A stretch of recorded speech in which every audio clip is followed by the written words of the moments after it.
Bonjour à tous. J'en ai une sinon si tu veux. Oui, je veux bien. Là. Bonjour à tous chers amis. On a aujourd'hui Zoom sur la paracha. Alors, la paracha de cette semaine, on en a deux. Mange Kacher. Zoom sur la paracha, on va voir ensemble paracha de la semaine, mais surtout la Gemara, comme on a l'habitude. Et pas seulement ça, on va voir différentes lois intéressantes qu'on a dans la paracha de la semaine. Et on va voir par exemple, quelle est cette idée de venir en assistance à une personne en danger. Paracha de cette semaine. Bien sûr que toutes les civilisations, ils ont recopié ça. Parce qu'aujourd'hui, c'est une loi qui est adoptée dans le monde entier. Mais jusqu'à où tu dois venir en assistance à une personne en danger? Quelle est la limite? À partir de quand et jusqu'à quand? Un exemple, je te demande une question. Tu ne sais pas nager, tu vois quelqu'un qui est en train de se noyer. Tu as un devoir d'assistance à la personne en danger. Est-ce que tu dois plonger pour te dire que tu vas le sauver, quitte à mettre ta vie en péril? Ou bien non? Aujourd'hui, tu as le même problème avec, tu vois, quelqu'un s'est fait agresser dans le métro. Il y a eu l'histoire il n'y a pas longtemps cette semaine qui tournait partout avec cette femme qui s'est fait pousser dans le métro et que tu ne sais pas exactement, qu'est-ce qui s'est passé avant. Tu as envie de t'interposer ou quoi que ce soit, mais tu ne sais pas qu'est-ce qui peut t'arriver. Est-ce que tu dois le faire ou pas? Ça, c'est une question qu'on va voir dans la paracha de cette semaine. Une autre loi qu'on voit intéressante, on a un devoir de payer le salaire d'un employé en son temps.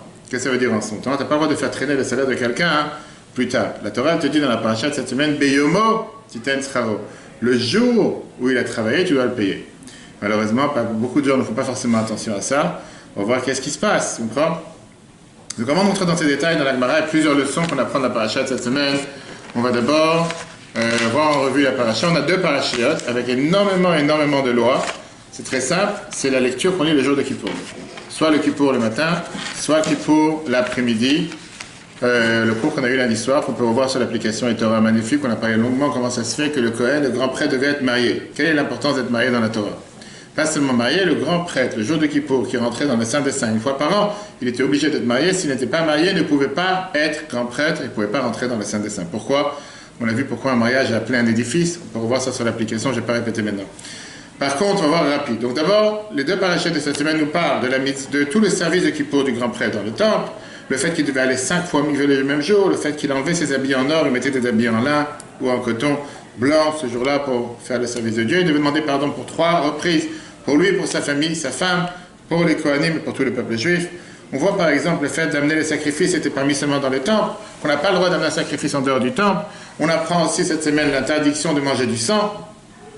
Quand tu abats un animal ou un poulet, tu as le devoir d'enlever le sang, et quand on faisait la shrita, on a le devoir de recouvrir le sang. La Torah considère que le sang, ça fait partie de la vie, c'est la vie de la personne. On voit aussi la sanctification et la sainteté de la vie de famille, toutes les relations interdites dans la paracha de cette semaine, ne pas avoir de relation avec un homme, pas avoir de relation avec un animal, pas avoir de rapport ou pas avoir de mariage avec ton père, avec ta mère, ton frère, ta sœur, toutes ces relations interdites qu'on lit le jour de Kippour à Mincha. On les voit aussi dans la paracha de cette semaine. Et Dieu prévient le peuple juif en disant, ne faites pas les coutumes, mauvaises coutumes, que les habitants égyptiens et les habitants de la terre de Canaan, avant qu'on arrive en Israël, avaient l'habitude de faire, parce que la terre va vous rejeter, va vous vomir. C'est le mot qui est écrit dans la paracha, pas faire les mêmes choses. On a le devoir d'être saint, et c'est la paracha, pourquoi on te dit dans le mariage, quand tu mets la bague sur le doigt de ta femme, Areat Mekudeshet, c'est pas si tu sanctifies ta femme, tu la réserves, mais c'est surtout qu'on sait que dans la Torah, l'idée de mariage, c'est Kedushim, Kiddushin, qui veut dire sainteté. On voit bien sûr le fait de respecter les parents, aussi la paracha de cette semaine, mais pas seulement le respect, la crainte des parents. On voit la fameuse adage générale de la Torah, tu aimeras ton prochain comme toi-même. C'est la paracha de cette semaine, la paracha Kedushim. On parle aussi du fait de laisser le coin, quand tu as récolté tout ce qu'il y a dans les champs, tu as le devoir de laisser le coin, un des 4 coins pour les pauvres qui viennent ramasser les gerbes, etc. Pareil, si tu as ramassé les gerbes et il y a une ou deux gerbes qui est tombée par terre, tu n'as pas le droit de les ramasser, tu dois les laisser pour les pauvres. On voit aussi l'idée de ne pas couper, de ne pas profiter des arbres les 3 premières années. C'est la raison pour laquelle ça s'appelle la Orla, en Israël surtout, et c'est de là qu'on apprend, comment pour un enfant aussi, qu'on ne coupe pas les cheveux les premiers 3 ans. On apprend aussi le fait de ne pas couper les coins, les péotes, les coins qu'il y a sur la tête, et de les égaliser avec la hauteur de l'oreille, de ne pas raser la barbe avec un rasoir. C'est pour ça qu'on sait qu'il y a différentes manières comment on peut l'enlever. Mais quand on parle des péotes, là qu'il y a les différentes coutumes aujourd'hui, ceux qui te laissent totalement les péotes jusqu'au par terre, ceux qui les laissent derrière l'oreille, ceux qui les mettent sur la kippa, et c'est comme Chabad que l'idée c'est de ne pas égaliser l'avant et l'arrière, parce qu'il faut laisser le coin. On parle aussi le fait de ne pas parler aux morts. À l'époque, il y avait certains qui mettaient un os sous le bras et qu'avec ça, ils communiquaient avec les morts, la parole de fer. La barbe, tu peux couper. Oui, il y a différentes manières comment on peut couper, etc. Si c'est pas une lame, etc. Les rabbins, ils laissent la barbe. Parce que ça, c'est d'après la Kabbale. Après la Kabbale, on te dit, le rabbi d'ailleurs, pas mal de gens qui passaient devant le rabbi, qui avaient des problèmes de parnassa ou quoi que ce soit. Le rabbi leur rappelait ce qui est écrit dans la Kabbale, que la barbe représente les Yud Gimel, Tikkun et Dikna, qui veut dire les 13 attributs de miséricorde. Et grâce à ça, ils peuvent avoir la bracha, parnassa, etc. C'est pour ça que d'après la Kabbale, on laisse la barbe. Mais après la halakha, il y a aussi des autorisations. Comment on peut raser la barbe si c'est pas avec une lame, si c'est pas avec du fer, etc. Je ne rentre pas dans les détails. Après, je ne rentre pas dans les marques, Philips, pas Philips, etc. On en passe, si je veux faire un cours juste sur ça. On a le devoir de respecter les Tamidei Chachamim, les érudits. On n'a pas le droit de faire honte à un converti. Parachat de cette semaine, encore une fois, je passe rapide, mais des centaines de lois. On n'a pas le droit d'imiter les lois de ce qui était fait à l'époque pour les idolâtres qui coupaient, qu'on appelle ça, ils avaient l'habitude de faire comme une torche ou de faire des feux et faire passer un enfant au milieu, de donner, sacrifier leurs enfants pour l'idolâtrie. Et après, encore une fois, dans la paracha Doshim Tiyu, soyez saints parce que je suis saint. Et Torah répète encore une fois toutes les lois de relations interdites et les punitions qui vont avec, toutes les relations avec qui on n'a pas le droit de se marier. Et la Torah, elle fait ça, le lien avec les relations dans la sainteté dans les relations et la sainteté dans le manger. La Torah demande de faire attention encore une fois à la différence entre les animaux cachers et les animaux non cachers. Voilà, en rapide, là, si tu veux, en rapide, on a vu les différentes mitzvot qu'on a dans ces deux parachutes, qui, comme je t'ai dit tout à l'heure, ce sont surtout les mitzvot qu'on lit le jour de Kippour. D'abord, on rentre avec la Gemara. La Gemara Chagiga, page 14b. Je te dis la phrase suivante, le premier mot de la paracha, c'est Acharei mot shne bnei Aaron, après la mort des deux enfants d'Aaron. On se rappelle tous, ces 3 semaines, qu'est-ce qui s'est passé? Nadav et Avihu, ils ont voulu amener un sacrifice à Dieu, ils se sont rapprochés, ils sont rentrés dans le temple et ils sont morts ce jour-là, le jour de l'inauguration du temple. Vient le Chachamim et nous dit, c'était pas juste des mauvaises personnes, c'était des grands saints. Quel était le problème? Ils ont voulu se rapprocher de Dieu trop. Qu'est-ce que ça veut dire? Ils ont voulu en faire trop. Ils ont fait contre la volonté de Dieu. Parce que Dieu, il t'envoie une neshama dans ton corps pour visiter sur terre. Pour agir avec le matériel et pas agir contre le matériel. Et tu as parfois justement quelqu'un qui va dire, moi j'ai envie d'avoir cette extase, cet enthousiasme, me rapprocher de Dieu. Jeûner, prier à longueur de journée, je ne mange pas, je ne dors pas. C'est pas pour ça que Dieu t'a envoyé sur terre.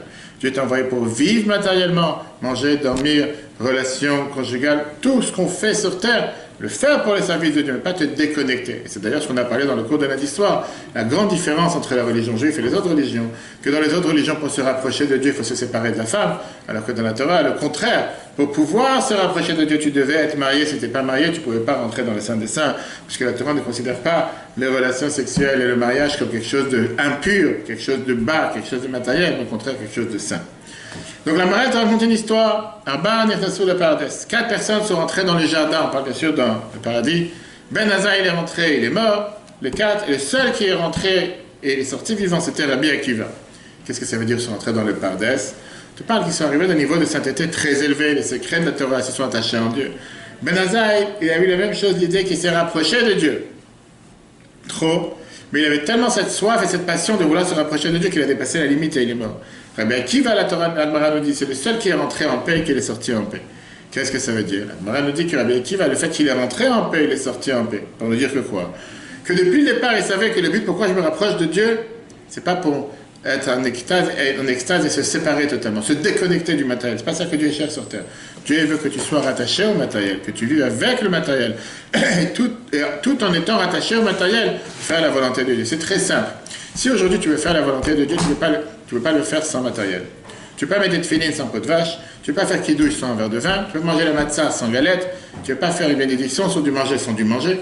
Toutes les mitzvot, tu ne peux pas les faire spirituellement. Effectivement, malheureusement, aujourd'hui, le fait qu'on est en mode détourné et déréglé, qu'on n'a pas le temps, il y a des mitzvot qu'on ne peut pas les faire matériellement, on les fait spirituellement. Mais les mitzvot que tu peux faire matériellement, tu ne peux pas te dire, je les ferai spirituellement. Tu as un autre niveau, à part Rabbi Akiva. La Gemara te dit, tu as le niveau d'Avraham Avinu. La Gemara Brachot, page 61b. La Gemara nous dit que Avraham Avinu, notre patriarche, même si il est différent de Rabbi Akiva, du fait que Rabbi Akiva, il cherchait à donner sa vie pour Dieu. Rabbi Akiva, il avait l'habitude de dire, Matai Yavol et Adi Vaikamenu, quand est-ce que je vais pouvoir faire mes sirut nefesh? Je vais pouvoir donner ma vie pour Dieu. Malheureusement, c'est ce qui s'est passé. Il a été tué. C'était considéré un des 10 martyrs qu'on a l'habitude de dire le jour de Kippour, qui lui a arraché sa peau avec des brosses en fer. Et il était en train de dire Shema Israël. Ses élèves l'ont dit jusqu'à là, comment c'est possible? Il a dit, toute ma vie, j'ai eu cette tristesse, je voulais donner ma vie pour Dieu. Finalement, j'ai cette possibilité, pourquoi pas le faire? Abraham Avinu n'a pas cherché ça. Abraham Avinu ne cherchait pas une chose pareille. Le patriarche Abraham, il ne cherchait pas de mérite spécial. Il ne pensait même pas, qu'est-ce que je vais bénéficier de ce que je suis en train de faire. Il se disait, moi, je cherche à faire la volonté de Dieu. Le but est de propager le nom de Dieu sur terre, le père du monothéisme. Pour ça, je dois donner ma vie. C'est très bien qu'il ait eu ce combat avec le Satan et le mauvais penchant quand il était en route pour aller faire le sacrifice de son fils Yitzhak, qu'il y a eu le fleuve qui est monté jusqu'à la gorge, parce qu'il voulait l'empêcher de faire, voir s'il allait le faire ou pas. Il a dit à Dieu, tu sais quoi, tu m'as demandé de faire quelque chose, je le fais. Je suis prêt à tout faire pour. Tu m'empêches, mais je ne le ferai pas, c'est à toi de décider. Et le fleuve a disparu, le Satan, il est disparu. En deux mots, il a dit, Abraham a vu, ce que la Gemara nous raconte, la page 61b dans Brachot, il n'a pas cherché à donner sa vie pour Dieu. Lui, il a cherché à faire ce que Dieu veut. Mais non, c'est à Dieu de décider, tu veux que je le fasse. Le fait, tu veux que je parte de ce monde et je ne peux plus le faire, malheureusement, quelqu'un qui décède, il ne pourra pas continuer à le faire. Qu'est-ce qu'on apprend de ce premier enseignement des enfants d'Aaron? Rabbi nous parle ça dans la paracha de cette semaine. Qu'on n'a pas le devoir de chercher quel bénéfice je vais avoir quand je fais une mitzvah. Qu'est-ce que je vais gagner de ça? Ah, je veux une longue vie, pour ça je le fais. Je vais avoir la parnassa, pour ça je le fais. Bien sûr que c'est bien, il n'y a pas de mal. Je fais Shabbat pour me reposer. Mais je fais une mitzvah, je cherche à le faire, je le fais parce que c'est ce que Dieu demande. Tous les bienfaits, c'est en plus, mais je ne peux pas faire ça pour ça. C'est pas mauvais de le faire. Et Rambam d'ailleurs te dit, il faut mieux faire une mitzvah pour le bienfait que de ne pas la faire du tout. Et avec le temps, tu vas réussir à le faire comme il faut. Voilà le premier point de la paracha. On passe au deuxième. S'il y a des questions, n'hésitez pas. Deuxième phrase. Une autre phrase pour moi dans la paracha de cette semaine, c'est comme j'ai dit tout à l'heure, la fameuse phrase qui te dit Lo ta'amod al dam re'echa. Vaïkra de Lévitique, chapitre 19, verset 16. Tu n'as pas le droit d'être debout sur le sang de ton ami. Traduction en mode français. Tu n'as pas le droit de ne pas venir en assistance en personne en danger. Paracha, elle t'ordonne, la Torah, la Bible, et je pense que c'est l'originalité de toutes les autres cultures, pays qui ont repris cette phrase qui est écrite dans la Torah, que quand tu vois quelqu'un qui est en danger et que tu peux le sauver, tu as le devoir de venir et le sauver. Par exemple, l'exemple que Rachid te dit, tu vois quelqu'un qui est en train de se noyer dans le fleuve, tu as le devoir de tout faire pour le sauver. Bien sûr, si tu peux le sauver. Si ça ne te met pas à toi en danger. On va rentrer dans les détails. Comme j'ai dit tout à l'heure, la question qui est le grand débat, jusqu'à où je dois me mettre en danger? Quelle est la limite? Alors là, c'est un fleuve, un feu. Malheureusement, on a vu il n'y a pas longtemps, il va y avoir un incendie, quelqu'un il monte sur le balcon de l'extérieur pour faire descendre des enfants. Quelle est la limite? Jusqu'à où je dois me mettre en danger? La Torah, elle te dit, tu n'as pas de critères. C'est comme tout. Si tu n'as pas la Torah orale, tu ne comprends pas la Torah écrite. La Torah te dit, tu n'as pas le droit de ne pas porter assistance à personne en danger. Jusqu'à où? Réponse. Jusqu'à mettre ta vie en danger. Qu'est-ce que tu dis? Pareil. Ça veut dire que là, tu as un feu au 3e étage, tu vas grimper dehors? Non, tu Tu n'es pas capable. Voilà. Ça veut dire que tu ne portes pas assistance à personne en danger. Tu viens de dire jusqu'à mettre ta vie en danger. Voilà, si je suis pas capable de monter 3D, moi je suis Il y a quelqu'un qui se fait embêter dans la rue, on peut y aller. Enfin, peut-être pas, mais il y a plus de chances qu'on... Très bien. Regarde deux différents avis dans la halakha. Il y a des décisionnaires qui te disent que l'ordre, c'est un ordre qui te demande de prendre une certaine mesure de danger. Qui veut dire un danger probable que tu aurais pris par exemple pour gagner ta vie ou pour sauver de l'argent dans un bâtiment qui est en feu. Tu aurais pris ce danger. Tu dis, bon, le feu est dans la chambre d'à côté, je peux rentrer dans la chambre d'à côté et sauver ce que je peux sauver. Je ne vais pas rentrer dans le feu, ça je ne suis pas fou, mais la chambre d'à côté je peux parce que les flammes ne sont pas encore arrivées dans cet endroit-là pour sauver une personne. En deux mots, je vois un feu dans un endroit, je peux défoncer la porte ou défoncer la fenêtre, voir s'il y a des gens dans l'appartement sans me mettre dans le feu. Je n'ai pas les habits proches, je n'ai pas la combinaison, je n'ai pas tout ça. Ça c'est un avis. D'autres décisionnaires, tu dis tu dois rentrer dans un plus grand danger. Tu veux dire, même si tu t'aurais pas mis en danger pour tes propres biens, tes propres objets, pour ça tu n'aurais pas pris le danger. Pour un autre, tu dois le faire. C'est deux avis différents dans la halakha. Quelle est la règle? Concrètement, la halakha te dit comme ça. Tu n'as pas le droit de te mettre en danger plus que qu'est-ce que tu aurais fait pour sauver du bien, des objets, des choses matérielles. S'il y a un doute que ta vie devient en danger, tu n'as pas le droit de même essayer de sauver l'autrui. Quel est le but? De perdre deux personnes au lieu d'en perdre qu'une. C'est encore une fois, et ce critère, malheureusement, heureusement, c'est pas le moment d'aujourd'hui, les dons d'organes. Combien de sensibilité, combien de détails rentrent dans est-ce que tu as le droit de donner un organe pour sauver quelqu'un d'autre quand tu n'es pas sûr que la personne va pouvoir le recevoir, peut-être le rejeter, et à partir de ça, te mettre à toi en danger. Et c'est tout ce critère, et c'est un débat aujourd'hui qui est courant dans la loi israélienne. Oui, exactement. Le rein, Pas que le rein, il y a beaucoup d'autres choses aujourd'hui, mais Pas seulement ça, de mettre aujourd'hui une personne en danger en donnant un don d'organe, en sachant que peut-être que tu te mets toi en danger, parce que tu ne sais pas ce qui peut t'arriver plus tard. Le don d'organe, la plupart du temps, avant de faire l'opération, il vérifie que tout soit. Tout à fait d'accord, mais tout ça, c'est des détails techniques. Ouais. D'accord? Je peux te dire, dans les formations que j'ai prises sur le don d'organe en Israël, combien de cas se sont passés qu'on a voulu sauver une personne en enlevant, parce que parfois, quand il y a quelqu'un qui a un accident, etc., et que les gens te disent, de toute façon, il ne va pas survivre. On n'est pas le bon Dieu. Tu as des gens, malheureusement, que parfois, ils sont en coma cérébral, qui ont survécu encore 5-10 ans. C'est-à-dire que si tu l'enlèves tel et tellement, par exemple le cœur ou quoi que ce soit, que tu dois le prendre une personne qui a encore en vie pour sauver l'autre, et tu finis par perdre les deux. C'est des centaines de détails. Quand on meurt, on ne peut pas avoir le droit de faire le don d'organe. C'est pas une question de oui ou de non. Une fois qu'on est mort, le corps, on s'en fout, parce que là, c'est faux, je suis pas d'accord. La Torah te dit, première phrase que la Torah te dit, tu es venu de la terre, tu dois retourner à la terre. Pourquoi on fait tellement attention à enterrer n'importe quel morceau d'une personne? Sauver une personne. C'est ce que je te dis. Mais encore une fois, c'est pas sur un oui ou un non, un coup de tête. Une fois qu'on est mort, on est mort. La question n'est pas ça. La question n'est pas ça. La question n'est pas. La question n'est pas ça. La question elle est. La question. La question elle est pas ça. La question elle est. Est-ce que ton corps t'appartient ou t'appartient pas? Numéro 1. C'est comme ça que tu dois commencer le débat. Numéro 1. Est-ce que ton corps c'est le tien ou c'est pas le tien? Alors, je ne parle pas maintenant de tous ceux qui athées non croyants. Je suis pas d'accord. Non, la Torah n'est pas d'accord, c'est pas le tien. C'est pas le tien, ça t'appartient pas, donc tu ne veux pas décider quoi faire avec ton corps. Numéro 1. Tu es là pour sauver cette personne. Encore une fois, comme je dis, tu peux le sauver en moins 5 ou 5. Tu sais qu'en Israël, tu as cette carte, j'ai oublié qu'on s'appelle Eddie ou quoi que ce soit, qui s'appelle que tu as une carte sur toi, que si jamais quelque chose t'arrive, quoi. Maintenant, on dit qu'en France, la loi elle a changé récemment, il y a quelques temps, en disant qu'aujourd'hui, ils ont le droit de prélever n'importe quel organe qu'ils veulent, sauf si tu as signé sur Internet en disant que tu ne veux pas. Très bien. Mais, comme je dis, là, on ne parle pas de quelqu'un qui malheureusement est décédé. Je peux pas dire ça. C'est un autre débat. Je te parle maintenant du fait que mettre ta vie en danger pour sauver quelqu'un d'autre, quand tu n'es pas sûr, tu peux le sauver. Là, la Chal te dit, par rapport à la partie de cette semaine. On n'est jamais sûr. Non, il y a des fois que tu peux être. Je dis encore une fois, tu as un feu dans la chambre d'à côté. Oui. Et tu as l'appartement qui est en flamme. Et tu sais que tu entends des cris. Tu sais que les gens, ils ne sont pas dans la pièce où il y a le feu, ils sont à côté. Je mets ma vie en danger. Je suis pas en train de mettre ma vie en danger. Je sais que je peux sauter, c'est du rez-de-chaussée, je peux rentrer là-bas, je peux casser la fenêtre, je peux casser la porte, je peux me mettre pour recevoir un bébé qui saute du feu. Il y a certaines choses que je peux faire. Je suis pas en train de me mettre en danger. Passer dans le feu, je ne vais pas me mettre dans le feu pour savoir ce qui se passe de l'autre côté. Il y a eu ce cas d'ailleurs, et je pense que parlait ça dans ce cours, il y a 2 semaines en Israël, pendant Pessah, il y a eu 2 feux dans 2 synagogues, qui est Adgat, et j'ai oublié le deuxième endroit. Alors, un qui a été mis volontairement, et un qui c'était un court-circuit, et que le seul moyen de sauver le Sefer Torah, c'était de les jeter par la fenêtre. Parce que c'était pas une synagogue au rez-de-chaussée, c'était, je sais pas, dans un étage, dans une tour, mais tout était en feu avant, et le seul moyen, c'était, je peux pas sortir avec le Sefer Torah, il va prendre des flammes, de l'autre côté, je peux les jeter par la fenêtre. Est-ce que j'ai le droit ou pas? Ben oui. Ben oui. Ok. Faut me sauver. C'est bien. La prochaine fois, je dis qu'il t'appelle. T'as raison, t'as donné la bonne réponse. Parce que jeter un Sefer Torah par la fenêtre, c'est non, t'as pas le droit de faire une chose pareille. Sauf que là, c'est pour l'honneur du Sefer Torah que tu peux faire une chose pareille. C'est pas que parce que t'as envie. Exactement. Ok. Maintenant, viens la Torah, elle te dit, et ça c'est ce qui est la leçon qu'on apprend dans cette histoire, que le fait que Dieu t'a mis dans une situation dans laquelle tu as la possibilité et t'es amené à sauver la vie d'une personne, ça veut dire que tu as la possibilité de le sauver. Si Dieu ne t'aurait pas considéré que tu es capable de sauver, il ne t'aurait pas mis dans cette situation. Pourquoi juste toi tu vois cette situation?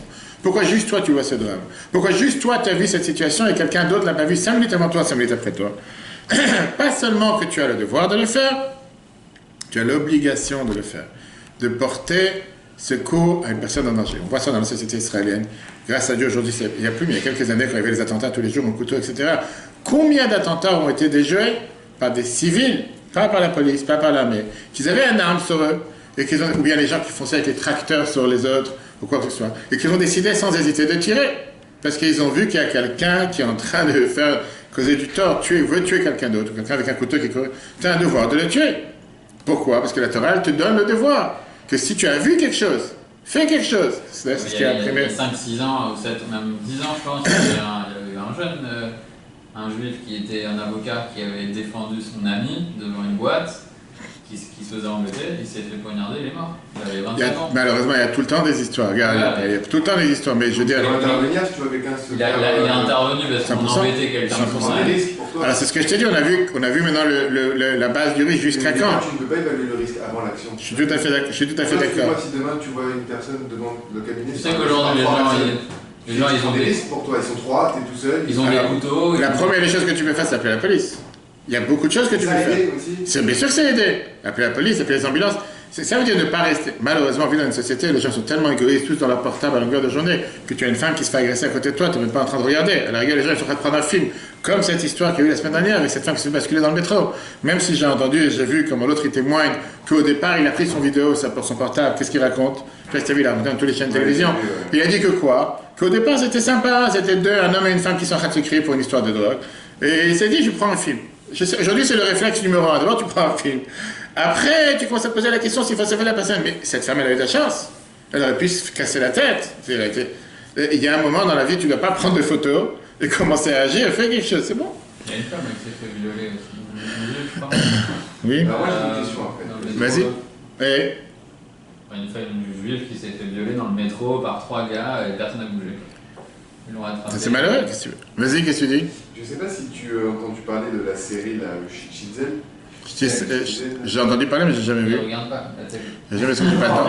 Vas-y, vas-y alors. Il y a une scène au bout d'un moment où la femme est enceinte. On lui dit qu'il y a un énorme risque pour elle de garder l'enfant. Et en fait, ils se retrouvent avec le mari et le médecin. Et la première réflexe qu'ils ont, ces personnes, c'est d'appeler leur rave.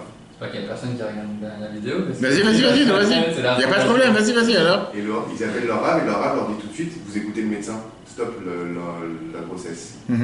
Ma question c'est comment ils pouvaient savoir d'être sûrs que, tu vois ce que je veux dire, et au final, tu perds une vie, alors que peut-être tu aurais pu... Non, alors pour ça je te réponds. Il y a une règle dans la halakha qui te dit que quand en règle générale, quand tu as le bébé qui met en danger la maman, il faut sauver la maman et enlever le bébé.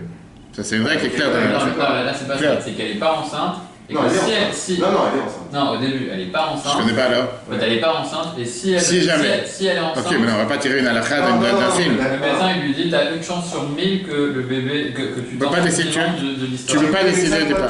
C'est lui qui évalue le risque. D'abord, il faut un médecin qui soit, on va dire, craignant Dieu. Tu peux pas juste croire, ça dépend de quoi. Et c'est pas une situation, il n'y a pas une règle générale. Il faudra demander l'avis de 2 ou 3 médecins professionnels en la matière et savoir quoi faire depuis le départ. Ma question globale, c'est qui c'est qui évalue le risque? C'est toi, c'est un... Non, il y a la médecine, et en général, quand tu vois dans les questions pareilles, à l'Afrique, ils se consultent avec des autorités rabbiniques compétentes en la matière, pas juste un rabbin de quartier qui sait bien chanter le Shabbat. Et à ce moment-là, ils prennent la décision ensemble, c'est des questions qui se posent tous les jours en Israël. Dans l'histoire, en fait, le médecin il lui dit non, et lui il appelle le Rosh Yeshiva de son truc, il lui dit tu t'écoutes le médecin. Encore une fois, je ne sais pas si le film est là pour enseigner la halakha aux gens. Je pense que c'est plus chose. Non, moi j'ai trouvé ça bien. Ok, pourquoi pas. Maintenant, la loi israélienne, en 1988, la constitution israélienne a gravé dans la constitution cette loi qu'on vient de voir dans la paracha de cette semaine, de l'Ot Hamod Alam Re'echa, qui c'est aujourd'hui un devoir. Quand tu vois une personne en danger, tu as le devoir de tout faire pour éviter le danger de cette personne. C'est ce que je dis, la société israélienne, elle est connue pour ça. Tu vois quelqu'un qui s'écroule, quand tu as aujourd'hui la majorité des volontaires de Mada, Hatzala, tout ce que tu veux qui viennent, en 2 secondes, un arrêt cardiaque. C'est une des raisons pourquoi j'ai fait aussi cette formation avec Magen David Adom, 72 ans en Israël il y a 2 ans, et je devais continuer cette année. Si Dieu veut, j'espère une fois en septembre. L'idée, c'est quoi? C'est que tu dois pouvoir amener secours à une personne en danger. Tu vois quelqu'un qui est en train de s'étouffer, tu dois l'aider. Tu vois quelqu'un qui a un arrêt cardiaque, tu dois l'aider. Et tu dois faire une chose pareille. Ça fait partie des lois de la Torah, à part de la société en général. Et la vie d'un juif est supérieure à la vie d'un autre? C'est écrit, où c'est écrit ça? Parce que tu dis par exemple que quand tu vois un terroriste en train d'attaquer au couteau un juif, tu vas tuer le terroriste. Ah, ça a un rapport avec un juif ou pas? Si tu vois un terroriste, malheureusement juif aussi, tu fais la même chose. Ah voilà, c'est ma question, est-ce que tu parles du couteau? Un être humain. Un être humain. Tu vois un être humain, il y a quelle différence? Malheureusement, non, quelle différence? Tu vois aujourd'hui un mari qui agresse sa femme dans la rue, ou tu vois quelqu'un qui est violent, etc., tu dois tout faire pour le stopper.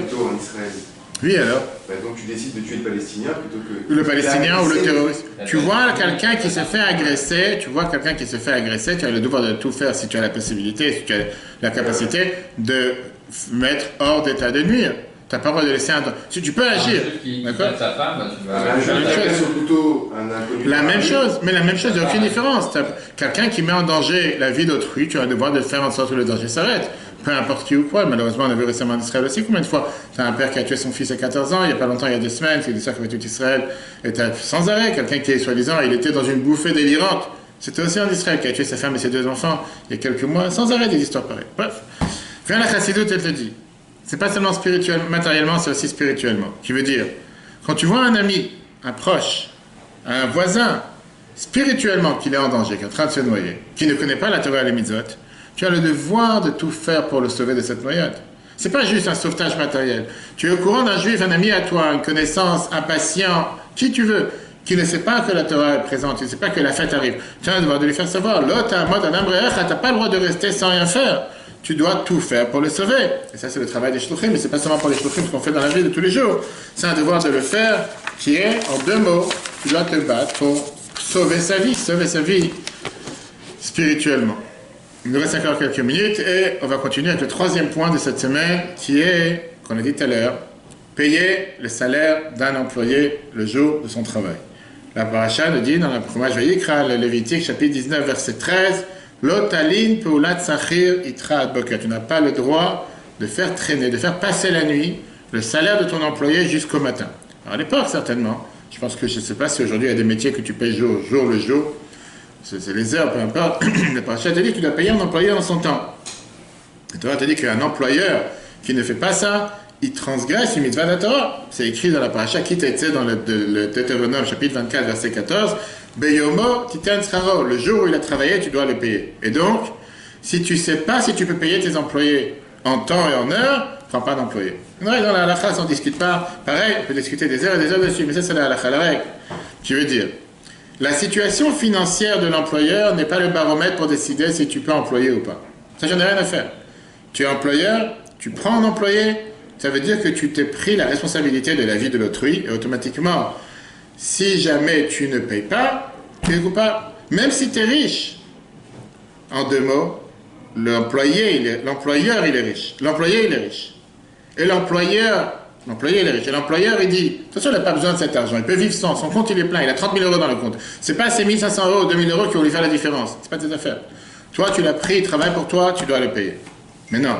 Si jamais la Torah te dit une autre règle, si tu as 2 employés, un riche et un pauvre, et tu n'as pas comment payer les 2, c'est sûr que tu dois payer d'abord le pauvre, avant le riche, parce que le pauvre, il a besoin de ça pour vivre. Pareil, il n'y a pas de différence quand tu parles de l'âge de l'employé. Même si c'est un petit en 2 mots, quelqu'un mineur, on n'a pas à faire travailler les mineurs, mais je parle quand tu as pris quelqu'un pour t'aider, que tu lui as promis un salaire, ou tu lui as dit tiens, fais-moi telle et telle course, va faire telle et telle chose et je te paye, tu n'as pas le droit de dire de toute façon il est mineur, il n'a pas besoin de cet argent, ses parents lui donnent à manger, etc. C'est juste en plus pour lui, c'est pas grave, tu lui as promis un salaire, tu dois le payer. Maintenant, pardon, quand est-ce qu'il faut payer? Quand est-ce que c'est considéré la fin du travail? Si le travail ou le salaire était fixé à la fin de la journée, tu dois lui payer a priori avant le coucher du soleil, a posteriori avant la tombée de la nuit. À partir de la tombée de la nuit, tu es responsable, tu es coupable, tu peux pas, tu transgresses l'interdiction d'avoir fait traîner le salaire. Si maintenant tu avais fixé de travailler jusqu'à la tombée de la nuit, à ce moment-là, tu as toute la nuit pour payer. Si maintenant tu parles d'un travail qui n'est pas journalier, mais un travail pour le travail, en 2 mots, par projet, fais-moi cette chambre, je sais pas, fais-moi cette cuisine, fais-moi ce repas ou quoi que ce soit, et que tu as pris sur toi le devoir de payer à la fin du projet, tu as le devoir de payer. Malheureusement, je peux te dire aujourd'hui en tant que dirigeant du Metrabat, combien de sociétés avec qui on travaille, qui me disent qu'ils sont tellement contents du Metrabat Sénéman qu'on paye toutes les factures, qu'on fait toujours de payer en temps et en heure, et que malheureusement, beaucoup de gens ne les payent pas, que ce soit des traiteurs, des événementiels qui les font traîner, qui font traîner 2 mois, 3 mois, et pour ça que des fois ils ne veulent pas travailler avec certaines personnes, mais c'est pas possible. Les gens ils pensent qu'on roule sur l'or et qu'on peut faire traîner, je fais horreur. C'est une énorme responsabilité, tu prends quelqu'un pour faire quoi que ce soit pour toi, paye-le en son temps et en son heure. Maintenant, la Torah te dit la chose suivante. À partir de quand tu transgresses l'interdiction, quand la personne t'a demandé son salaire et que tu as de l'argent pour payer et tu n'as pas payé. Si tu as une partie du salaire, tu peux donner ce que tu as. Si tu n'as pas donné, tu transgresses. Quand tu t'amuses avec la personne, tu as de quoi lui payer. Pourquoi tu ne payes pas? Maintenant, même quand tu n'as pas d'argent, la Torah te dit, c'est midat chassidout, c'est une règle pieuse de payer à quelqu'un en son temps. Cette interdiction de ne pas faire passer la nuit, c'est à partir du premier moment. Après ça, tu transgresses plus qu'une interdiction de la Torah, néanmoins tu as le devoir de payer, et tout le temps que tu fais traîner le salaire de la personne et que tu n'as pas payé, tu transgresses avec ce qu'on appelle une interdiction des Chachamim, d'après ce que le roi Salomon dit dans le chapitre 3, verset 28. Al tomar lereecha lech veshov machar eten, ne dis pas à ton ami, va et reviens et demain je te paye, veyesh alors que tu as l'argent, à quoi tu joues? Tu as l'argent, pourquoi tu traînes? Tu peux payer, paye, ça sert à rien de faire traîner pour traîner. Ok? Ça sert à rien ou on peut pas? Ça sert à rien de faire traîner. La Torah te dit qu'il faut payer en son temps et en son heure, c'est tout. Maintenant, comme j'ai dit, l'interdiction de la Torah, tu la transgresses le premier jour. Après le premier jour, il n'y a pas l'interdiction de la Torah, mais le Chachamim nous a interdit tout le temps que tu n'as pas payé. Tu es coupable, tu es responsable. Mais dans ça, il y a une connotation et surtout un point important que la Torah te dit.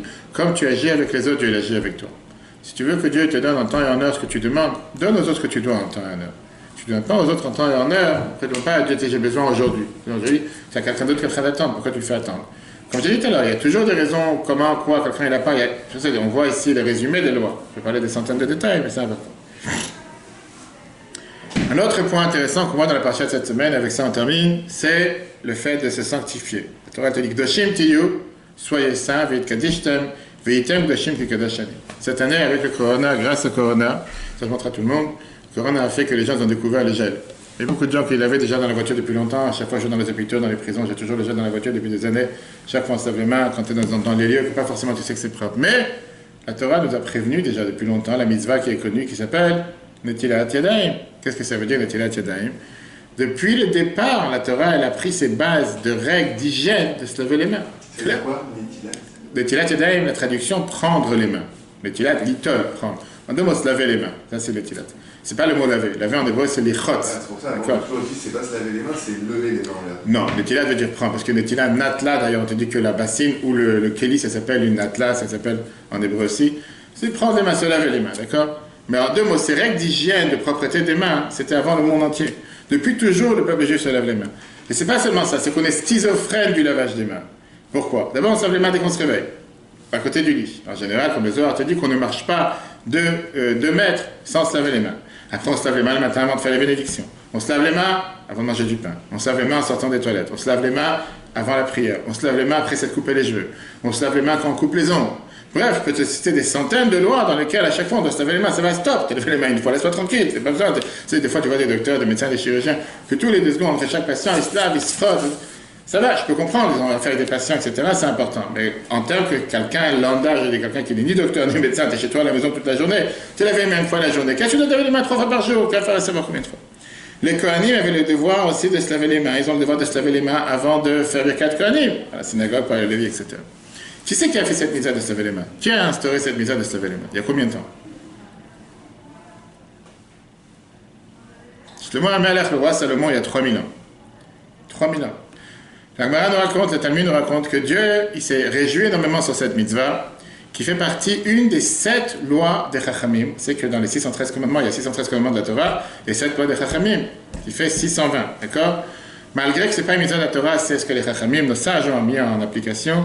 L'histoire juive nous rappelle énormément d'histoires sur le lavage des mains. La Gemara Eruvin, page 21b, le que Rabbi Akiva, il s'est mis en danger quand il était dans une prison romaine, et il n'a rien mangé jusqu'à qu'on lui amène de l'eau pour se laver les mains. La Gemara, dans la paracha, les Chachamim nous disent qu'on apprend ça du verset qu'on voit dans la deuxième paracha de cette semaine, les Kadishtem, vous vous sanctifierez, Veitem Doshim, vous serez saints, qui a ni Hachem Elokechem, je suis Dieu votre Dieu.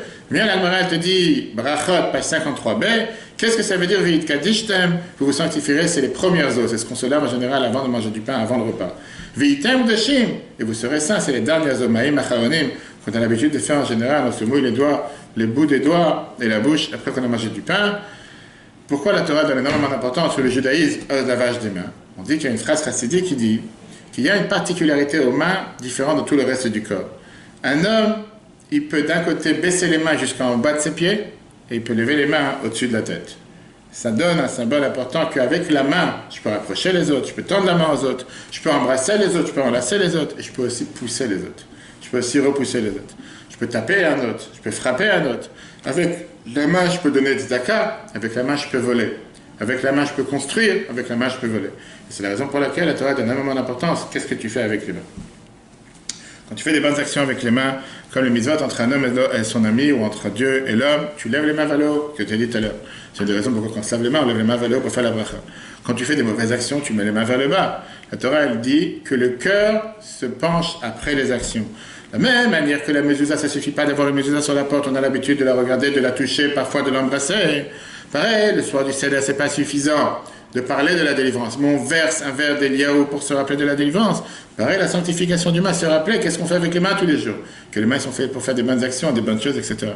La vie précédente, il disait que quand quelqu'un se lève le matin et se soucie par rapport à la parnassa, à son travail, qu'est-ce qu'il va gagner comme argent aujourd'hui? Le fait de se laver les mains, ça lui rappelle de se faire une pause, de se préparer, de se dire que c'est Dieu qui lui donne le devoir de vivre, qui lui donne la vie, qui lui donne la parnassa, Pareil, quand on se lave les mains avant de manger, avant la prière, ça te donne toujours le devoir de faire une pause. Va te laver les mains. Je me rappelle une fois un jeu sur Parc Floral. Je sais pas si c'était Parc Floral en bas, j'avais, je sais pas, 6-7 ans. Et il y avait un jeu qu'il fallait aller ramasser des bouchons qui avaient été cachés, 50 bouchons qui étaient cachés quelque part, et tu gagnais une surprise. Tu sais, dans les grands parcs. Je sais pas pourquoi, il y avait des toilettes publiques. Il y avait, je sais pas qui, celui qui gérait les jeux. Il disait, va te laver les mains. J'ai pas compris qu'elle disait te laver les mains, qu'à la porte, je peux partir aux toilettes, rien, pourquoi j'allais les mains. Et je vois, laver les mains, il y a quelque chose, il y a un robinet, j'ai pas compris. Et il avait mis un bouchon sur la tête du robinet. En 2 mots, l'idée, c'est intéressant. Va te laver les mains, il voulait que j'enlève le bouchon, ça il y a une fameuse histoire qui a raconté sur le père du Rabbi, malheureusement, quand il était dans ces trains d'animaux, avec lesquels ils ont été emmenés en exil. Il a été amené en Sibérie. Tous ces juifs pendant la guerre, on les a trimballés dans ces trains, les wagons qui transportaient les animaux avec une petite fenêtre en haut. Que la seule portion à manger qu'ils avaient tous les jours, c'était un verre d'eau et un morceau de pain noir. Ils utilisaient le verre d'eau pour se laver les mains, à la place de manger, à la place de boire. C'était la seule chose pour vivre.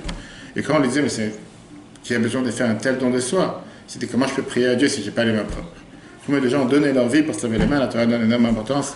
Voilà encore quelque chose d'important qu'on apprend dans la paracha de cette semaine, de sanctifier ses mains, de sanctifier ce qu'on fait. Chers amis, avec ça, on a terminé ce cours merveilleux sur la paracha de cette semaine. Si on a encore 1 minute, on a tout à l'heure qu'on n'a pas le droit de manger du sang, et surtout qu'on a le devoir de recouvrir le sang. Le sang spirituel à cette mitzvah, c'est que la Torah nous éloigne du sang. Parce que le sang, c'est ce qui est le liquide de la vie. De l'autre côté, c'est un liquide chaud, qui a une température haute, qui vient montrer comme parfois on a cette chaleur dans toutes les choses mauvaises qu'une personne peut faire.